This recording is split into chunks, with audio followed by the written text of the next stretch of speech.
You're listening to the best of the Ray Powers Hour. This is the Ray Powers Hour. I am back, and with me live here in the Power Cove, New Jersey guitarist extraordinaire, Ken Dubman. Ken, good to have you, man. Thanks for coming. Hey, great to be here, Ray. Oh, thanks. I appreciate it. You know, I'm sorry I missed you at Friendly's on Sunday, right? Down in, was it Trenton? Yeah, Trenton, Robbinsville, something like that. It was a good gig. It was fun to play with Lisa. Yeah, Lisa was there, and I know Gene put it all together with his people. Of course, you know, we're tied in with Hamilton and a bunch of other people. Oh, right on. Indie doing indies, you know? Yep, I'm in it thick. Yeah. So what's new? What's going on? Well, just put out a record. That's what's new.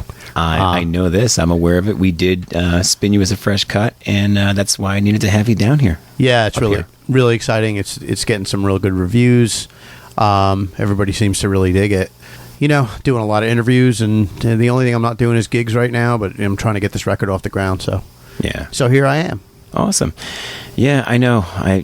Speaking of, records, I mean, I've only been able to do single at a time, like, you know, one a year if I'm lucky. Here I Am is actually what it's called. And I know, it's like trying to piece together this and get a gig here and there and just kind of, you know, promote records. It's as hard as ever, but... I mean, it's what we do, so what can we do? We just do it. It's fun. I mean, this has been nothing but fun so far, and I can't wait to do the next one, honestly. I got the next one's all written and ready to go. Oh, cool. Yeah, this has been out since what, like July? Yep. We let it go in July, and it's been doing pretty well. Excellent. Reckless Abandon, right? It's is it 10 cuts, or how many cuts do you have on there? It's 11. 11, okay. And, so we spun Devil's Brew at the top of the hour, and... yeah, we'll spin some more. We promise. We know that everybody out there is already familiar with Ain't Too Late for Memphis. Great reviews. And, we were talking about it in the chat room. Everybody liked that one. Good. I'm glad. Glad to hear that. And what a lot of people probably don't know, we spun last week Lisa Coppola's Stuck to My Shoe. And that just went #1 in Indy, Nashville. Yeah, I know. It's tremendous. Great for her, man. Yeah. And for those of you who don't know, Ken Dubman plays on that track. You know, it's funny because when Lisa sent me the tracks to go over for the gig, it was the first time I heard that solo since I did it. Yeah. Oh yeah, you don't really hear anything like when you're there. You don't really get the full effect. Ironically, that's where we did my record. That's where we did Reckless Abandon. Was same studio. Yep. Now, what's the name of that studio? Name of the studio Sound Spa. Sound Spa. Okay. Mm-hmm. Cool. And it's amazing if you find a good studio these days. It's like, you know, they're like gems because they used to be everywhere. Recording studios, rehearsal studios. And now, you know, everybody's DIY and everybody has GarageBand, everybody has Audacity, everybody has, you know, Logic, and it's like, I'll make my own record. Yeah, well, that contributes to the overflow of music that's out there right now. I mean, everybody has a record out. It's just it's unbelievable. I know. It's like if you put your record out, it's like yours becomes just a grain of sand on the beach. But Steve's studio, it's in a house. Mm-hmm. One whole room is the control room. And it's not so much the studio, it's Steve and his gear. Because, you know, anything that gets mic'd up in the basement. It's not a big room. It's not a big live sounding room. He just knows how to record it. And it's just, wow. Well, I mean, you know, Motown, you know, Hitsville, USA was a big house. Mm-hmm. That's all that was. It was a 2-family house. So, I mean, you're right. It's just the flair of the people working there. And, you know, the room is really inconsequential. Yeah, he knows his gear. He's got a beautiful Neve console. He's got all the greatest outboard gear. And he's got a ton of vintage outboard gear, too. He's like a vintage outboard junkie. So he knows how to squeeze everything out of everything he's got. So it was just awesome to watch him work. So, in other words, making this record was a lot of fun. It was a blast. Well, Steve and I have known each other for a lot of years, and, you know, we get along, and he's got the same demented sense of humor that I have. And when he's around me, he really lets it fly because he knows he can. And it's pretty warped. I've followed you on Facebook. Yeah. And some of your posts just have me cracking up for the rest of the day. Both of us are pretty warped. Excellent.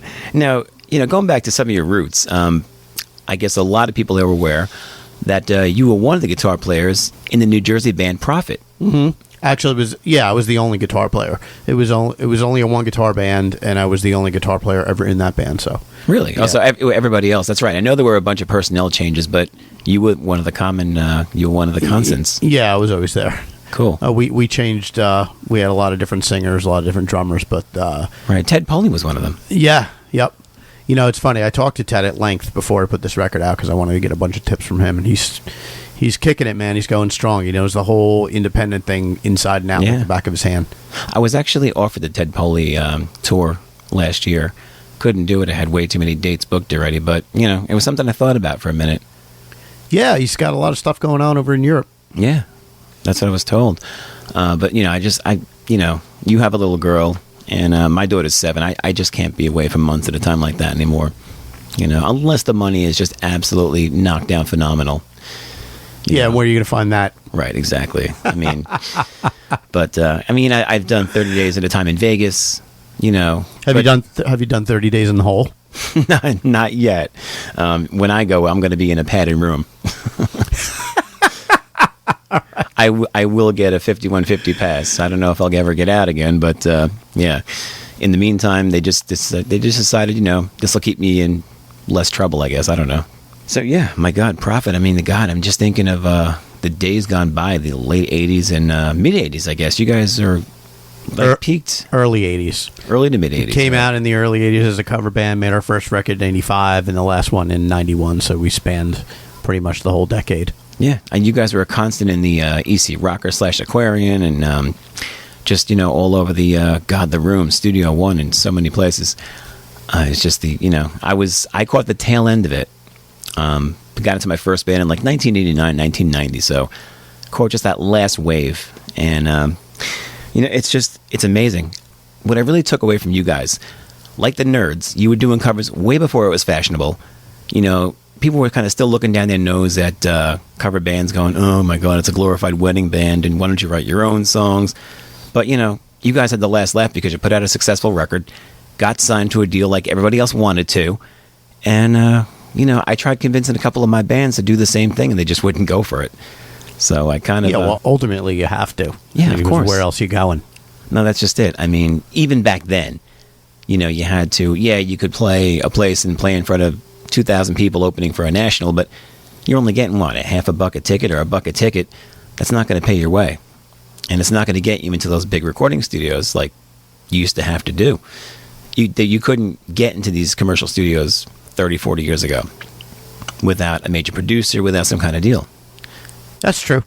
So, I mean, you know, if you wanted that and you wanted to, you know, as you know, if you wanted to woo these A&R people, and for anybody under the age of 30, an A&R person used to actually come out to shows and sign you to either a recording contract or a spec deal, or there was something called label interest, which I don't think even exists anymore. No, it doesn't. You know what, Ray, I don't miss that stuff.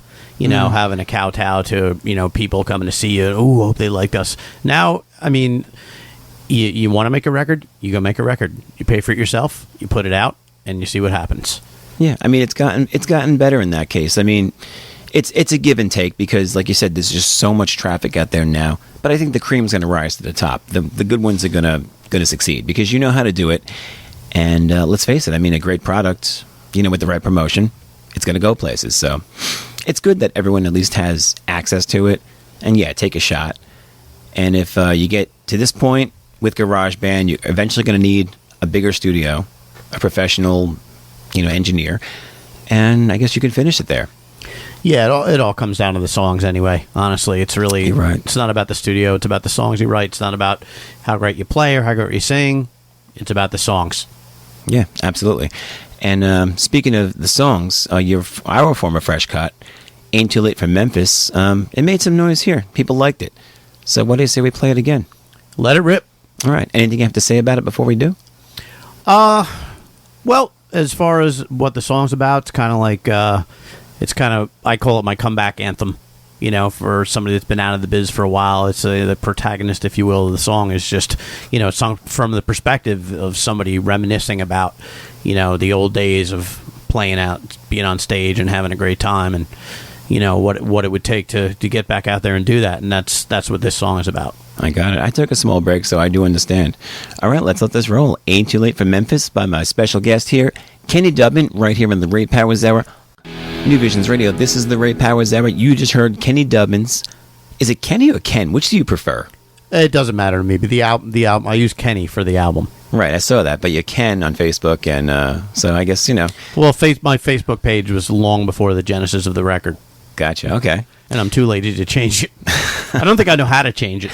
And I think Facebook only gives you like one opportunity to change it. So, I mean, I don't know. I don't know. The girls would know more about that because they get married, they change their name, Facebook has just become way too big a force in too many people's lives. You're right. It has been. It just... I'm telling you, people just get wrapped up on Facebook. And, I mean, it makes me laugh when I see people like lose friendships over a social media page. It's so stupid. For me, it's just light entertainment, honestly. Exactly. Well, life is light entertainment. I mean, my God, politics is entertainment, and everything. These reality shows, and I don't know. It's amazing what people are willing to mortgage, friendships over things that just they'll never be able to touch. I don't get it. Yeah, that's their problem. Listen, what do we know? We just play guitar and bass. I mean, that's right. But you mentioned taking a break from music. Now, was that to start a family, or what? What brought on? I guess the what would be the word? Hiatus. The hiatus. Thank you.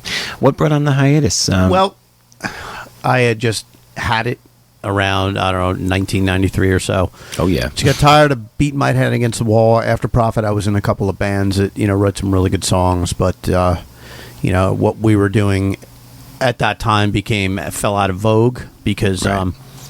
Nirvana and Pearl Jam had come out, and it was all about grunge in Seattle. Yeah, anything that resembled rock. Yeah, so like for someone that's like a hard rocker, like a blues-based rocker like myself, there was really no place for us anymore. So I just got tired. I lost my passion for trying to so-called make it in the music industry, and just said I don't want to do this anymore. I still played music. I still played in some cover bands, and still taught guitar. But I just didn't want to try to just pursue that golden ring. Try to make it as a so-called rock star anymore. Gotcha. So I just hung it up. I just didn't want to do it anymore. And from that point, my passions were changing. I wasn't really passionate about it anymore. Ultimately, ended up getting a captain's license, starting a charter fishing business, which I did for 11 years. Oh, cool. It was great. It was so much fun, and that became like my new thing that I just lived, slept, eat, and breathed fishing. Wow. And it was awesome. And that sold that business in 2008. And fast forward to 2014, divorced for a few years. Just my head just got really clean. Yeah. And once that started happening, I started getting song ideas. It wasn't my plan to write songs. The songs found me. And after a couple of them came out, I started to take it a little bit seriously and start to record them, write some lyrics. And then after about half a dozen, I said, wow, you know what? I think I'm going to make a record if this keeps up the way it is. And it did keep up to the point where I now have a whole entire second record written ready to record. And, the ideas still keep coming. Not at the rate they were prior, but they still keep coming out. So, I mean, this has come full circle to where I'm super passionate about it again. Right. More so than ever, because the songwriting process, everything is completely different this time around. Completely different. Well, yeah, you have a, like you said, you have a clean vantage point, and, you can't really control when ideas are going to hit you. But when they're coming faster than you can actually write them down, that's a good thing.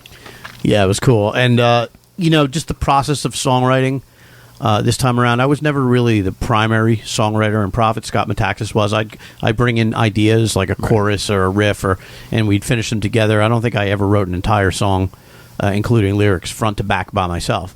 But this time, everything, the whole ball of wax, is all coming from me. Lyrics, music, and everything was written.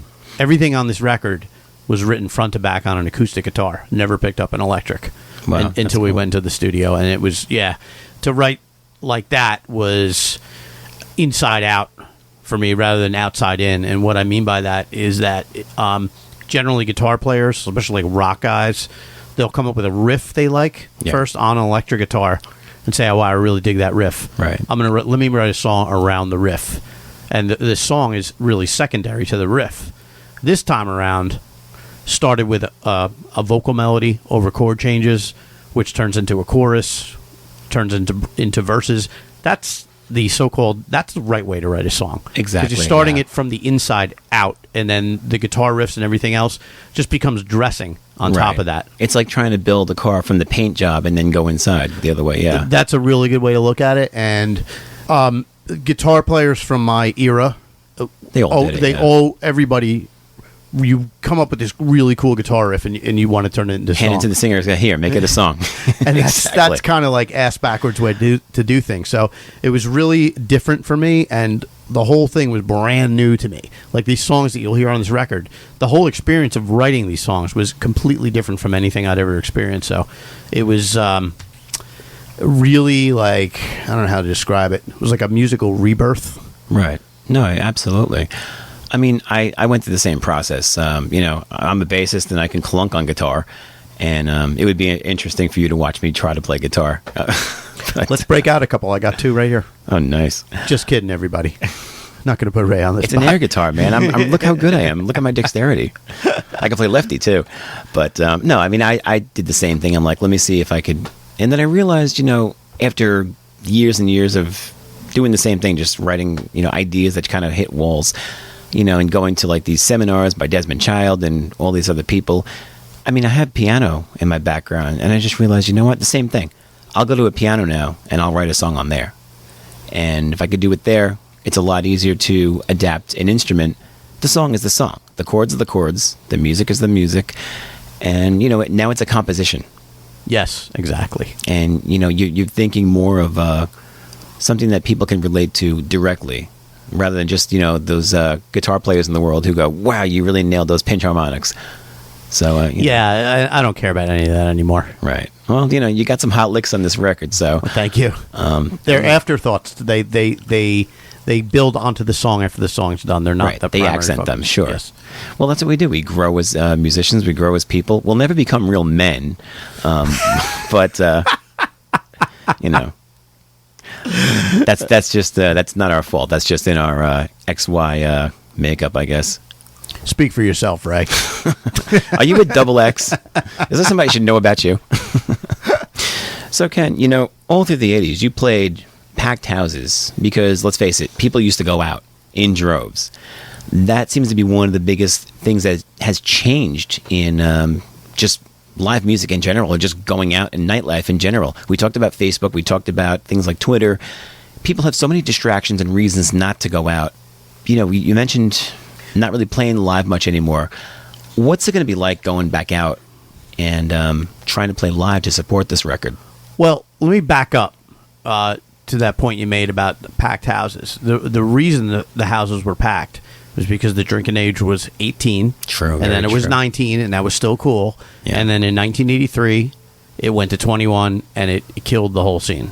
Just destroyed the whole scene. You're right. It was 86 in New York, yeah. But we found like another niche with the Edgar Casey Band. There was a spin-off from Prophet. Sure. We got this whole thing at the Birch Hill and the Playpen, and everybody in Jersey knows those days. That was like 87 through like early 90s. 91, so we recreated a whole other scene that actually lasted or longer than the original Prophet scene. But as far as me going back out to play and promote this record, I never stopped playing out. I mean, I've done Prophet gigs and Edgar Casey gigs. I have a blues band called Rocket 88 that plays out Fairmount. And I play out as an acoustic duo quite a bit, at least like 4 or 5 times a month. So walking back out on stage to play this, it's not going to be like I've been gone. Of course. Because I haven't. Bringing this band out to play live does present a whole other set of challenges, namely getting 5 other musicians together, right, having them learn the material and get it to the point where I'm really confident to bring it out in front of people is going to be an adventure. Yeah, to say the least. Well, I was going to ask you what's next for Ken Dubman, but that seems like that's one of the things on the horizon. Yeah, I'm going to do that within the next, month, 2 months. I got to get it off the ground because people want to hear it. Yeah. But honestly, as far as like a something that I put a high importance on, putting a band together to play like local gigs around here, although it will be a blast, it's not really like my focus is getting this record into as many ears and as many households as possible, both in this country and around the world. Yeah. So that's what I'm really fighting for. And like, once a buzz starts to develop somewhere, and build, that's where I'd like to take the live band to play. Sure. Because, I don't know. It just, it wouldn't be, there would be no real, it's not like a stepping off point to go anywhere, just kick around here and play. No, it's true. And being in like the New York market, I mean, we have such spoiled people. We are spoiled. We've seen it all. We're jaded, and we could set ourselves on fire, and it's like, yeah, that was done last week. Yeah, well, that's another great point. My buddy Eric, bass player that played on the record, talk about it all the time. As soon as you get out of this area, you go Pittsburgh, Cleveland. You go west, south, southwest. The music, people are into live music. They're so into it. And like if there's a band that's kicking ass and they're playing great originals, they're drawing people to go see them. But we just don't have that around here. Yeah, and I mean, I love New York and New Jersey. I don't mean to trash it, but it's just the nature of where we are. It's just it's the metropolis. It's the capital of the universe, and it's like there's so much going on. And unless you're Springsteen playing the Garden, and even that happens all the time. So it's like, okay, I'll just catch you next time. Yeah, Billy Joel plays there every month. He has a residency there. Yeah, exactly. Crazy. It's like now it's just no big deal. Kiss, they'll be around till they're 90, in some form. Yeah, then they're just going to hire a bunch of new guys to take their places. They've already talked about that. Yeah, that's going to happen, right? Yeah, the Vegas show is coming, and they've talked about it, and they've said that. Of course, we're going to be 70 years old. What are you going to do? This at 100? So. Yeah, maybe. Well, I know, that's a hard thing to let go of. So, but everybody knows they have a point where, hey, let's just turn it over to the next generation. Yeah, mine's next year, so I got to really get this thing moving. Oh boy, it's like Molly waiting to like push you up stage and take over. No, she's got to learn an instrument first before that. Okay. She's starting saxophone next week. Well, I'm glad to hear that she wants to play an instrument, because so many kids now are just like, oh, fix it in Pro Tools. Yeah, well, it's we have an organic musical household in my house, so excellent. Same here. Yeah, I smell a third generation. It terrifies me. So, Ken, Reckless Abandon. It's available. It's out. We're pushing it all over the world, and of course, this show will be transmitted to a lot of ears. And of course, now it's syndicated, so it's going to get literally around the world. Wow, so. That's fantastic. So that being the case, we should probably tell people where they can go to hear it. Oh, you know what I was going to ask you. Okay. And I'm a mind reader. No, you are. Where You're a prophet. It's very simple, everyone. If you want to hear it, you want to read about the making of the record and read about me. Not that that's interesting, but... And you can also buy the record there. It's just my name. The website is kennydubman.com. Kenny, D-U-B, as in boy, M-A-N. kennydubman.com. Go there. You can hear the little 30-second samples of the tunes. You can read about the record. And if you like, there's links to click on and buy it. And if you just want to bypass that entirely, you can find it on Amazon or iTunes. Yeah, and digital is nice, but you want the CD. I mean, I'm old school. I want liner notes. I need that, too. Yeah. And we spent so much time... And money. Putting together this awesome 16-page booklet so you can put it in your CD player, pour a glass of wine or a beer, and do whatever else you want to do, and sit and read. Do the record. Listen to a new record the right way, please, people. Because that's the way it's supposed to be an experience. Exactly. And, with the rebirth of vinyl, I think people are doing that again. Yeah, they are. I don't, God bless the hipsters. I never thought I'd say that, but... No, it's so awesome that vinyl is making a comeback. I love it. I still love my turntable, too. So. Do you? Yep. Now all we have to do is figure out how to get more people to have the confidence to open up more pressing houses, because the lines are around the block. It's like 6 months. It's ridiculous. You can't press vinyl in the same year anymore. It's just ridiculous. It'll happen. This whole thing with music now, there's what's in front of the masses, and we all know what that is. Oh, yeah. And then there's everything cool is underground. Yeah, 99% of it. Everything is underground. So if you want to go out, if you want to spend the time searching around on YouTube, you can find the bands, or you can just keep your ear to, shows like yours or, like public radio stations like 90.5 The Night in down by me, and there's another one, 90.7, I think it's FMU up here. I get a lot of my new stuff off this, and you hear a new band, you check them out on the internet, you hear their stuff, and if you like it, buy it. Support original music. You have to support original music. If you want it to be around in 3 years, 5 years, 10 years, you have to support it. Absolutely. Yeah, I buy music. If I like an artist, I'm not going to look to try to get it for free. It's just not me, because I know what they're going through to put it out and make it. Me too, as an artist myself. Yep. Yeah. You have to walk the walk. I mean, let's face it. I got the new Blackberry Smoke record is on its way to my house right now. I'm very excited. Nice. Yep. Yeah, I even bought the new Michael Sweet. They sent it to me, but I had to pick it up. I had to buy it. You just, It's something about purchasing a record and owning it, and when you get it, you just feel like, oh, this is mine now. Yeah, it's tangible. It's not just on a computer chip in your drive, And now, Ken and I had dinosaurs. We remember record stores. They're not fabled. It's not a myth. They actually existed one time. I don't know how much time I got, but speaking of record stores, I will tell you the coolest story. We have time. About how I got turned on to loads of great 70s bands. My mom was a hippie. She still is. Real into music. She took me and my two brothers, I guess I was probably, 11, and they were 9. Excuse me, they were 9. Took us to Sam Goody's. Oh, man. In Livingston Mall, and walked us in there and found a sales guy. He was bearded, glasses, long hair, and a shirt and tie, and said, just load us up with everything you think is good. Wow. So when I tell you this guy turned us on to stuff that we listened to our whole lives. Queen, Sheer Heart Attack, Rush, All the World's a Stage, UFO, Phenomenon, and Force It, Mott the Hoople Live, Black Oak, Arkansas, Johnny Winter, Rick Derringer. I mean, that was the best guy. That was the best day of his life. He was just let loose. He was so psyched, and that in an instant, we went home and we were dialed in to real rock and roll, and it was just amazing. From that point on, started getting Cream magazine and Circus magazine, and it was just like became a lifestyle.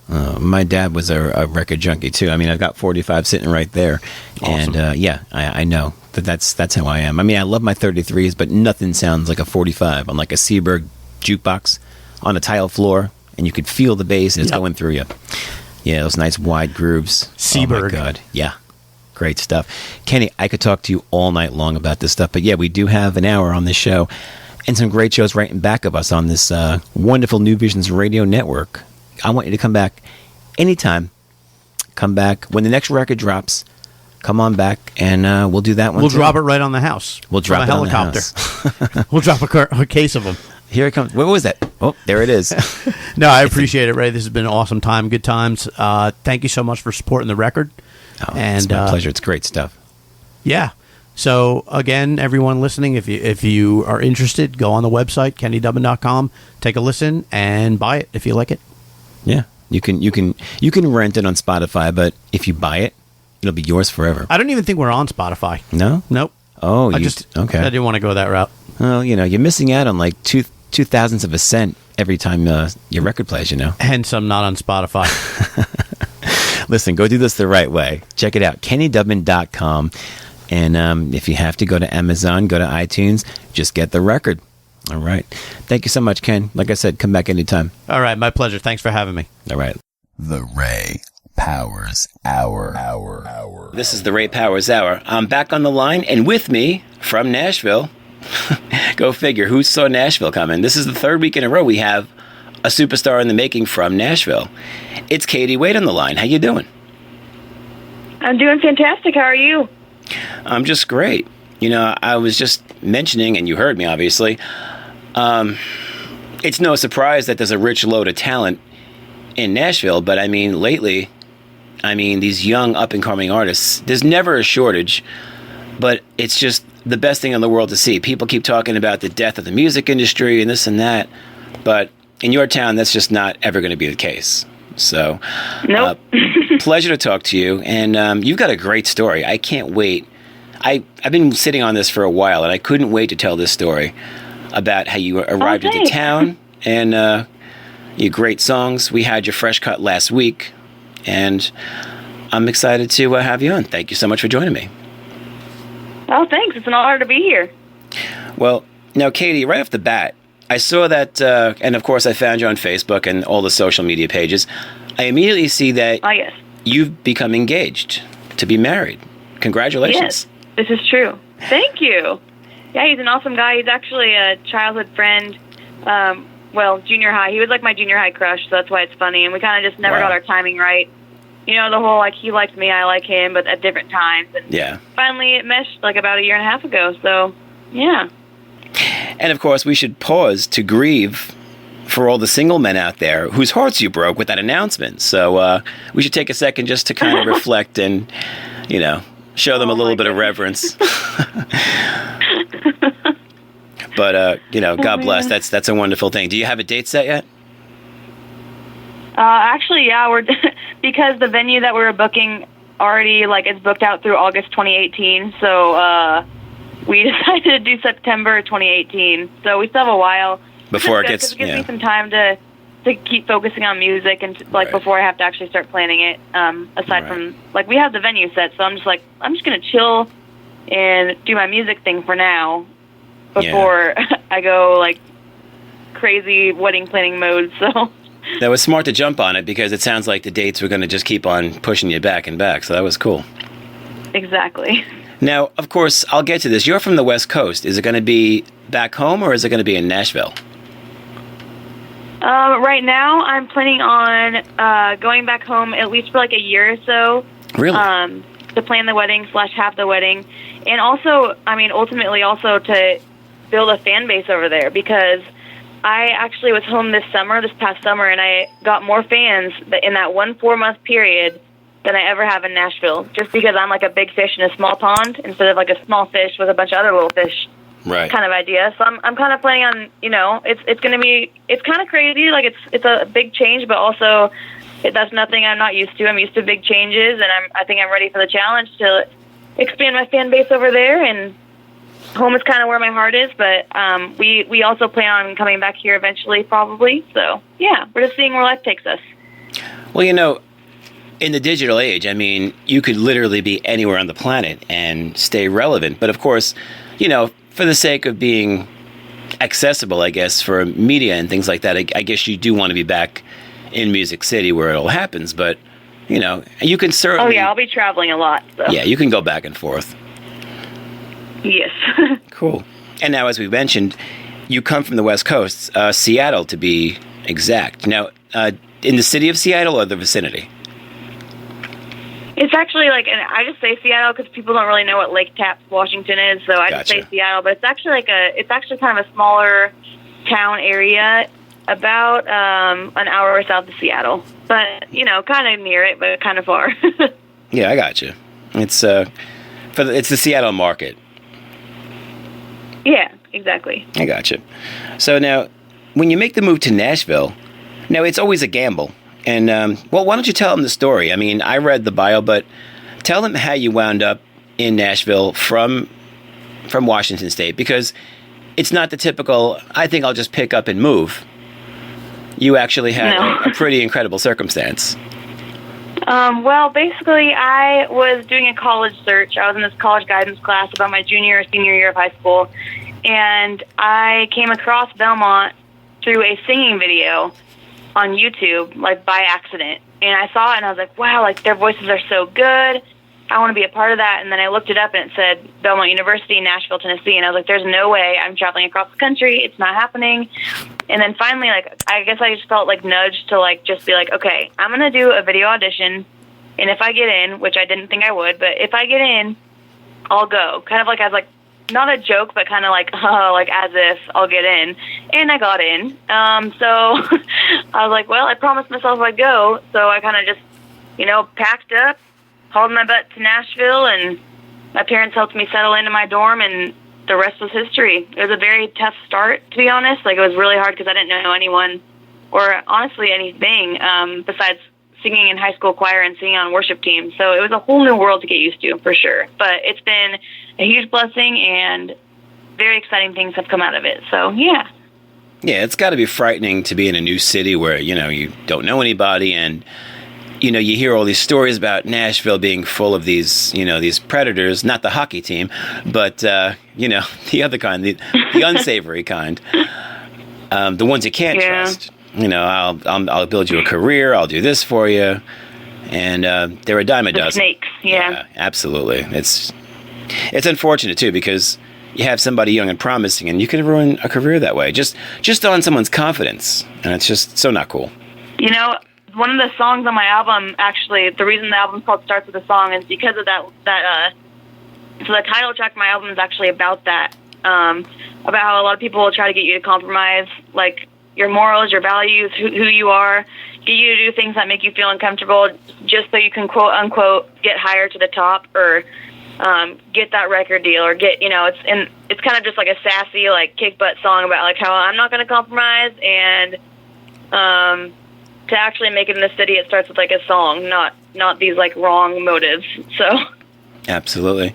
And, of course, your EP drops on the 28th of this month. 8 days from now. Yes. It's called Starts With a Song. So exciting. And, yeah, it is. And, of course, last week we debuted your fresh cut, your lead single, Don't Want to Miss. And that's a great song. Thank you so much. Well, I enjoyed it from the get-go, and great marks from last week. But why don't we spin it again? You know, there's got to be a great story behind this one, too. And I'd love to hear it. And I saw the making of the song and the record on YouTube, which you should definitely check out the video. Tell us about Don't Want to Miss. And you co-wrote these, by the way. Yes, I did. Which is huge. Don't Want to Miss is, it's a weird story about how the song came to be, but first I'll talk about how, like, what it's about. I'd say it's, like, the most fun one on the record. Well, I don't know. It's probably the most fun. It's just, I think, I sound super West Coast for saying this, but, like, it's just full of good vibes. Like, it's like an up-tempo, pop, country, rock kind of combo that hopefully makes everyone want to get up and dance and roll down the windows and blast it, and that's, like, the goal for that song. It's about those feel-good times where you just, like, come alive and throw your worries aside and just really absorb that moment you're in. I actually wrote it about this festival back home called Watershed Festival, and my weird goal is, like, for them to notice it and to get me on that stage eventually. Like, that's my dream venue, is, like, to play at Watershed. It's a little bit like Stagecoach. Most people are more familiar with that. Right. But it's kind of just a big country music festival. So I wrote about that, and I actually wrote the chorus in a Walmart parking lot during finals week last year. I randomly got hit with inspiration, literally out of nowhere. My ice cream was melting. Like, I didn't even care. I was like, I'm going to sit here and finish this chorus. And I did. And I messaged my buddy Dylan Ander, and I was like, hey, like, I actually have a really good song idea. Do you want to help me out? But he was in New York at the time. And so we Skyped to finish it. So we literally wrote the rest of the song over Skype and text, which is super exciting. But, yeah, it went really well. And I'm really excited about it. So I hope you guys like it, too. All right. Well, with a setup like that, there's only one thing to do but give it a spin. It's Don't Want to Miss right here. Yeah. On the Ray Powers Hour. New Visions Radio. This is the Ray Powers Hour. That was Kaitie Wade with Don't Want to Miss, my guest on the line. She's in Nashville, Tennessee right now. And great song. And yeah, you know what? It is a really good party song. It just gets you wanting to do something and just puts you in the mood to want to either dance or, you know, I'm just motivated now. I want to do something. Yeah. Oh, thanks. I'm glad. Now, you mentioned Dylan Ander. Is he your principal collaborator, or do you work with other people? I work with other people too, but he just happened to, like, you know, just always be there and always, like, be pushing me for more co-writes. I honestly, like, before Taillights, my single from 2 years ago, I didn't write, like, any songs. Like, I would get, like, 1/4 way through a song, and I would, like, quit because I'd be like, I'm too much of a perfectionist. And his kind of, like, you know, method is, like, he kind of picks at my brain and tries to figure out what I'm trying to say and kind of just translates it into beautiful lyrics. And I'm like, geez, like, he's incredible. I really highly advise anyone to work with him. He's just a powerhouse when it comes to songwriting. He knows exactly what you need to say, and the way you need to say it. So yeah, and he came down here from New York recently, and now he's in Nashville. So definitely go check him out for sure. Cool. So he already transplanted down in Nashville. I was going to say I'm in the New York market. I could go check him out after this show, but Sounds like I'll have to come down He there with travels there a everybody lot, else. too. Okay, cool. And who produced this record? Jared Conrad. He's actually Okay. a Belmont grad. I know I found Jared. out about him through a friend, and he is now at Catch This Music on Music Row. So it was a really fun experience, for sure. I know Yeah. Jared by name. Haven't gotten to meet him. With the exception of last November, I hadn't been to Nashville in over a year. So, and every time I come in, it seems to be, in and out. I don't get to spend a couple of days to really just take it all in. It's usually for a live There's date. a lot Yeah. to do. Yeah, it's just like the West Coast. You can't just kind of fly in, fly out. You want to be there for a while and just experience it. But, soon enough. Exactly, yeah. And, that's the thing I miss the most about, having CDs as opposed to having predominantly digital music out there is the liner notes. That's why I had to ask you about the producer. It's not information that's readily available unless you have a one sheet, unless you have, inside information. iTunes is not going to give you that. I do happen to have one, so. Yeah, I have got your one sheet for sure. But it just in general, if you're perusing songs on iTunes or Amazon, it's very hard to get that information. So unless you can look it up on Wikipedia, if the artist is established enough where that's going to happen, you can get it. But, I like tangible products. I like CDs, especially if I'm a super fan of the artist. I want at least that version of it so I can always rip my own MP3s. And I'm old school that way. Yeah, But, I can always send you one if you want. I have like 200 copies right now, so No. I can always send you one if you'd like. I'll buy 50. How's that? I'll get you started. Oh, wow. That'd be awesome. You're going to need those for the road. Believe me. There are still people out there who want CDs. They make a great memento, if nothing else. Autograph it, and boom, people will rip it. Yep. But yeah, that's I forgot to mention, I have a release show coming up on May 3rd for this EP, and I'm going like all out. I'm selling CDs. I'm giving away CDs, giving away posters. We're doing like raffles, and I'm playing all the songs from the EP live with a full band for the first time. And if any of you are in Nashville on May 3rd, it's a Wednesday at 7 o'clock p.m. at Whiskey Rhythm Saloon. It's on Division Street. And you can check out my Facebook for more information on that. Well, there you go. That was definitely on the list of things to talk about, but you nailed it, so there you go. Thanks. It's better than forgetting, so you're on the right track with that. So, because you know how many times I want to mention something, if it's not written in front of me, I don't cover it. It could be the most obvious thing, and it just slips by because you're having such a great time talking about everything else. Exactly. And a left turn becomes a left turn, becomes a left turn, and before you know it, what were we talking about? And yeah, that's great.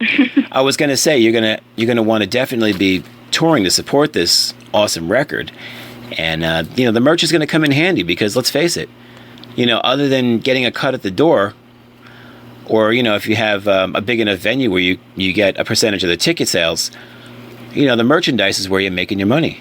This is true. So now, since we're on the subject of touring, we might as well talk about it. You've toured in Nashville, or you've performed in Nashville. You've performed back home. Do you have a tour set up? Do you have dates, along the way home, or up this way? New York should definitely be one of your stops. You get management on that right now. Yeah, I'm actually my own manager, so We'll get her on that. Yeah, I know. I need to really get myself on it because I've just been so focused on the putting. It's really hard for those of you who don't know or aren't a musician, like an independent musician. It's actually you're doing 20 jobs at once, literally, like at all times. Yeah. And so that's something I haven't actually gotten to. I was really thinking about doing a radio tour. But I also have a job here and I have gigs here, so it's like I have to set weeks that I could travel. Absolutely. Yeah, so that's just gonna take some planning. But for now, I play at the Goat, this new restaurant in Mount Juliet, every Tuesday and Friday night. So if y'all are in the Nashville area, come check me out there. And then I'll sometimes play downtown at Tootsie's and Rippy's and Honky Tonk at those Broadway bars too. So yeah. Sweet, yeah. It's great to have a residency, especially downtown Nashville. I mean, that's an enviable slot. Yeah, it's crazy. It's a whole new world playing in Nashville versus Seattle, for sure. Oh yeah, more rowdy.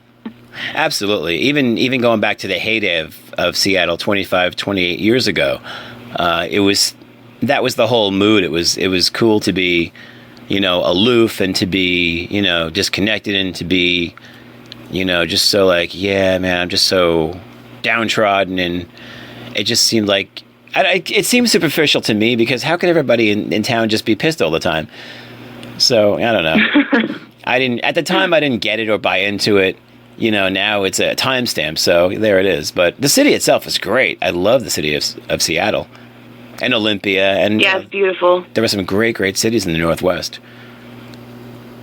Yeah, it's a gorgeous place. You got the mountains on one side, you got the desert, the country, you've got the forest, and then you've got the ocean. So you got pretty much everything you want, except for lots of sun. That doesn't really happen often. No, that's true. All right, well, Kaitie, I've been pretty easy on you up until now, but I have 3 more difficult questions for you. And oh no. No, these they're not going to hurt. And really, it's just because it's tough to choose. There are just wonderful things and more wonderful things. So, nothing to worry about. Now, I know you're great on stage. I've seen your live videos, and I've seen your making of the record. So you obviously have passion about the recording studio, and you also obviously love performing live. Who doesn't? Which do you prefer? Which is your favorite? Being on stage or creating something in the studio? Man, that's like probably the hardest question ever.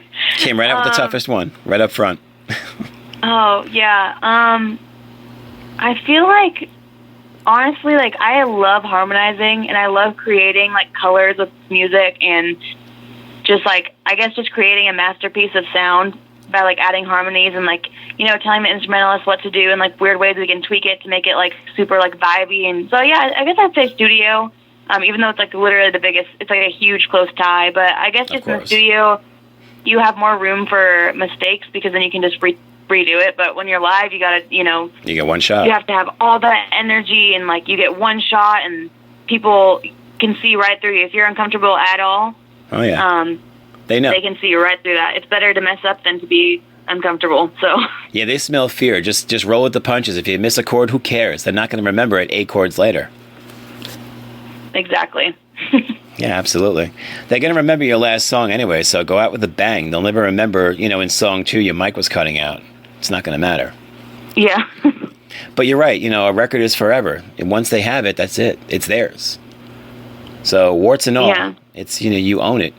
I like that too. A lot of people always talk about how they can't stand, layering in the studio. I love it, whether it's laying guitar parts down. I love it, yeah. Or backing vocals. I have the most fun laying down and building those parts. But I guess, for some people, they just want to blast it out raw and just go out and support it. And I get that too. Okay. Toughest obstacle you've had to overcome to further your career? Let's see. Toughest obstacle I've had to overcome. Probably, like I said, when I first got to Nashville. Actually, there's been, like, a lot of them, now that I think about it. But when I first got to Nashville, I didn't know anyone or anything, and I suffer from, unfortunately, I use it, to help me with music and with lyrics, but I actually suffer from, like, severe anxiety and depression, and I actually have a song on my EP called Diamonds, and it's about this exact situation. So in 8 days, when you can listen to it, like, I highly recommend it. It's kind of just there to inspire people. But so basically, I went through a really rough time where I was going through panic attacks and depression and a bunch of stuff, and I almost went home, and it was basically just this huge mess. Like, I lost myself. I didn't even know what was going on, and, like, my parents had to come down and, like, make sure I was okay, and I started packing my bags, like, literally started packing my bags to go home. Wow. And something in me was like, dude, what are you doing? Like, you can't, this is too early. Like, you have a whole thing, like, you have no idea what it's like to stay if you leave right now, which is true. And I remember calling out my dad, and I was like, Dad, like, should I go or should I stay? And he's like, do you want to come home and work at Chevron and go to community college? And I was like, no. No. So I just, with the support of my parents and my friends from back home, I literally just kind of pushed and just kept pushing and pushing. So I'd say school was definitely my biggest obstacle, because not only did it get in the way of me actually being creative and having an artistry, but it got in the way of, like, just my emotional health, because there was always so much work to catch up on. But, that now that I graduated, it's like wow, it's like the biggest like triumph of my life. I'm like, I can't believe I just did that. Yeah. So I just feel like if I can get through that, I can get through anything. So Right. it's kind of given me the strength and the tenacity to keep going through anything. So yeah. And that just makes you grow, and that'll galvanize you. And Kaitie, it's way more common than you think, or when you probably realized at the time. You know, Mickey Mantle almost quit baseball and almost went home to Oklahoma to work in the mines. And his dad said, well, fine, this is where you're going to be. Come on home. You're a baby. And he just he shamed him into basically realizing, and he was like 18, 19 years old. But back in the 50s, you know, it was different. And look what happened. He's first ballot Hall of Famer. Michael Jackson. Wow. Yeah. Michael Jackson broke down in tears and didn't want to release Thriller because he was convinced it was going to be a disaster and a failure, and absolutely hated the process of recording it. He thought for sure, he's like, this is just going to bomb after Off the Wall. Who knew? And look how that turned out. It's crazy. You know, you just don't know. When you're out making history, you know, you don't know it at the time. Exactly. Okay, and one final toughie. I'm not going to ask you to choose between music and anything else because that's insane. I know the answer already. But if you can have an additional career on top of your music career, what would you like to do? Like they'd be coexisting and I wouldn't be overwhelmed? Absolutely. Coexisting, and you can work at your leisure. Now, you've won 10 Grammys. You're living in a mansion next to Dolly Parton. And you go, you know what? I'd like to do something in between albums. Go. Okay, so I would either... Okay, this is actually tough. I would probably, honestly, do some kind of, like, psychology or counseling because of what I've gone through, and I think part of my, I guess, purpose is to help people through that kind of thing, which is, I mean, right now I do it through music, but if I could do another career, it'd be that, so... That's so cool and so selfless, and, you know, that's just the epitome of paying it forward. That's amazing. Yeah. Well, I'll tell you, you know, in a world full of divas, you know, you're a breath of fresh air and mature beyond your years. I mean, I know you're young and you've got a huge career ahead of you, and you've already got your head on straight, which is, and I think most people in Nashville do because, you know, right away it's like, you know, be humble or be eaten alive. You know, there's really no, there's no room for that kind of, I guess, just diva-dom, for lack of a better term. I don't really know. I had another word in mind, but I wanted to keep it clean for the families out there. Yeah. As for you. They do exist. But, I mean, I get them all the time, Kaitie. They're not very respected. And they don't last long, trust me. They're off working at Chevron, like your dad said, in no time at all. Yep. Well, Kaitie. Or Hooters. Or Hooters, yeah. I went there. Touche. Well, you know what? In 8 days, actually, you could pre-order this. I want everyone to go out there and get Kaitie Wade's Starts With a Song. Brand new EP, April 28th, drops everywhere. Kaitie, tell them where they can go. Oh, man, you can go on iTunes, Spotify, Amazon MP3, Reverb Nation, Rhapsody, I think it's called. Yeah. Google Play. Honestly, there's places in like China that are gonna have. I don't even know like what these sites are called because they're in different languages. But KK Box in Japan, basically probably everything you can think of. So yeah, can't miss it. So absolutely. Well, there you go. You have your instructions. Go get Starts With a Song. It's got a great new single leading it off. Don't want to miss. And you heard from Kaitie herself. She's 100% behind this. She wouldn't do it otherwise. Kaitie, thank you so much. Come back anytime. You come up this way, look me up. We'll do this in studio. And if I get down there, I want to come see you play. All right. That sounds awesome. Well, thank you so much. Enjoy the rest of your weekend. And I'll talk to you real soon. Thanks for having me. It's been a blast. It's my pleasure. The Ray Powers Hour.